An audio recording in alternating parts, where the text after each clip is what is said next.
여러분 안녕하십니까? 비어있어 보여도 속이 꽉 차있는 시사 깡통입니다. 오늘은 먼저 시 한 수를 읊고 여러분들과 이야기를 가질까 합니다. 사회자가 외쳤다. 여기 일생 동안 이웃을 위해 3분이 계시다.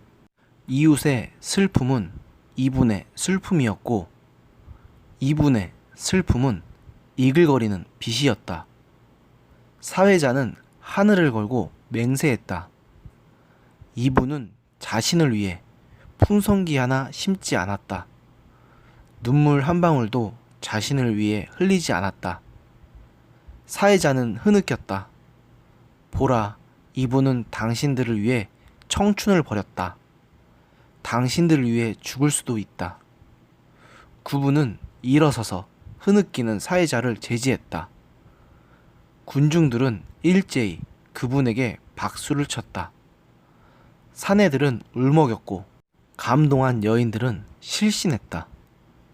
그때 누군가 그분에게 물었다. 당신은 신인가? 그분은 목소리를 향해 고개를 돌렸다. 당신은 유령인가? 목소리가 물었다. 저 미치광이를 끌어내 사회자가 소리쳤다.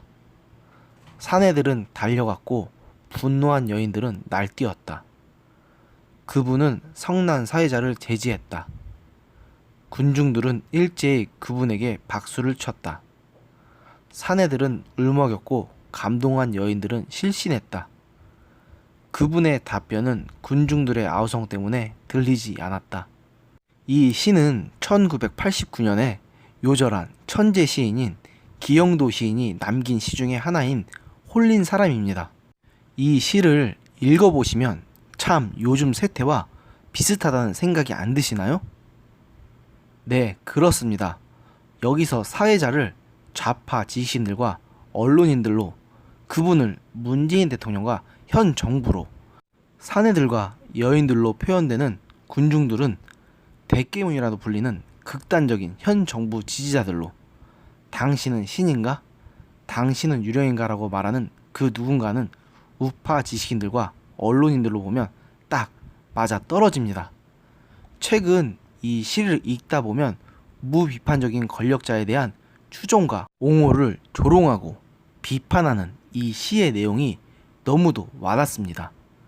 그동안 문재인 대통령의 극단적인 지지자들의 보여온 행태를 보면 너무도 이 시의 군중들과 비슷하다는 생각이 듭니다.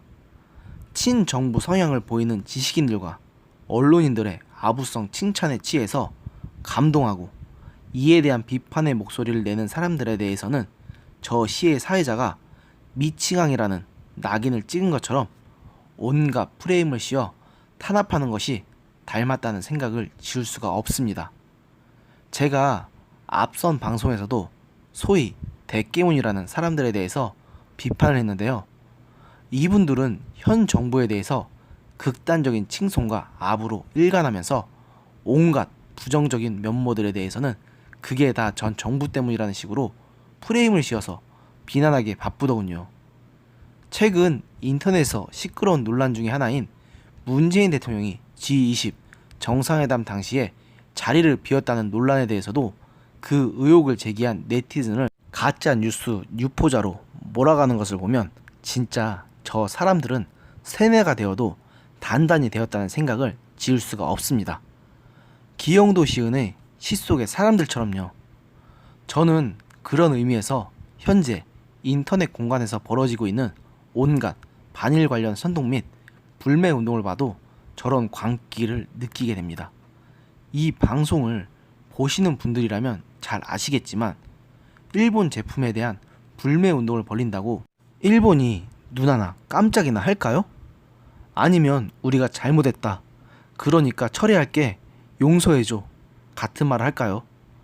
그럴 리가 없을 뿐더러 오히려 이는 양국 국민의 갈등만 더 키우는 멍청한 행동일 뿐입니다.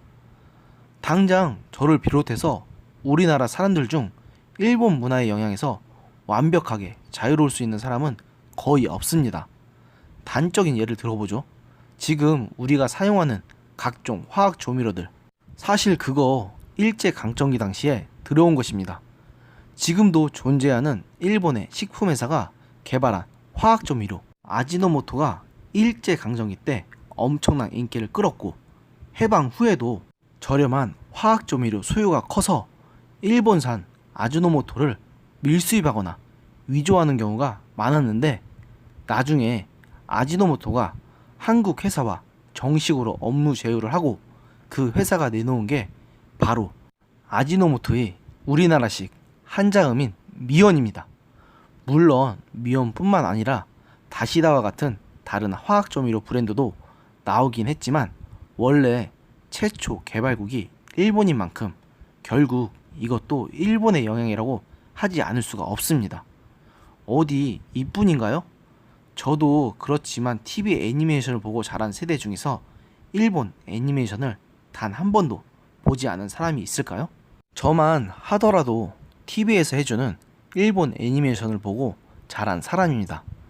그 외에도 전국 곳곳에 있는 일본식 선술집, 이자카야나 일식집 같은 곳들도 있고, 우리가 흔히 사용하는 비데 역시 일본식 전자비데인 것 등 우리 생활 많은 곳에서 생각보다 일본의 영향을 많이 끼치고 있습니다. 그렇다면 이 모든 것도 모두 일본의 잔재이니 청산해야 하는 걸까요? 이 와중에 오늘 오후에 미쓰비치 서울 사무실에 자칭 진보단체인 한국대학생 진보연대 소속 대학생들이 난입해 집회를 벌였는데요. 일본은 강제징용 사죄하라, 철저히 배상하라, 일본은 식민지배 사죄해라, 경제보복 중단하라 등을 구호를 외치며 미쓰비치 사장과의 직접 면담 및 일본 정부에 사과를 요구했습니다.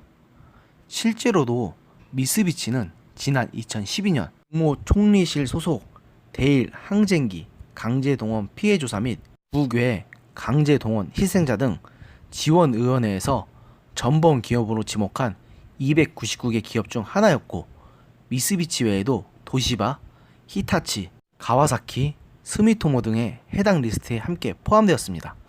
하지만 저 한국 대학생 진보연대가 어떤 단체인지를 보면 저들의 의도가 불순하다고 밖에는 생각할 수가 없습니다. 저들은 지난 11월에 광화문에서 김정은 답방 환영 집회를 열고 김정은을 찬양하는 막장 행각을 선보인 백두칭송위원회나 위인맞이 환영단 같은 종북 단체를 구성하는 구성원들이 다수 포함되어 있고, 나경원 원내대표의 지역구 사무실을 불법 점거하기도 했습니다. 저런 사람들이 반일 선동을 한다는 걸 누가 좋게 볼 수 있을까요? 더구나 북한과 중국에 대해서는 한마디도 못하고 오히려 찬양까지 하는 주제의 말입니다. 비단 이 사람들 뿐만이 아닙니다. 일본 제품 불매운동이 벌어지는 것을 보면 저기에 동조하는 사람들이 기영도 시인의 시 속에 그 군중과 뭐가 다른지 싶습니다. 일본이라는 나라에 대해서 우리나라 사람들이 결코 좋은 감정을 가질 수 없다는 것을 제가 왜 모르겠습니까? 분명 일본은 지난 과거사에 대해서 충분한 반성을 하지 않았다고 봅니다. 하지만 이를 이용해서 반일 감정을 조장하고 서로 간의 갈등과 반목을 키우는 것은 100번 지탄받아 마땅한 행위입니다. 무작정 남들이 한다고 따라하는 게 결코 옳은 일이 아니라는 겁니다.